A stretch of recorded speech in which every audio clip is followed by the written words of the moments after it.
Video, magluluto tayo ng bulanglang.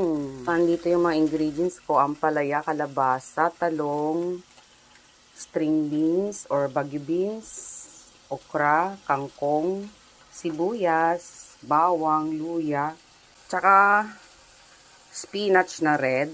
Kasi wala tayong malunggay, wala tayong saluyot, wala tayong munggo, talbos ng munggo. So, ito yung i-alternative natin sa ating lulutuin ngayon.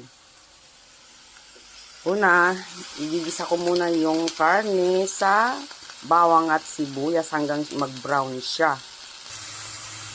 Dahil hindi oily yung karne na nabili natin, lagyan natin ng konting oil. Yung sibuyas, bawang at luya, sabay-sabay ko na. 1 tablespoon of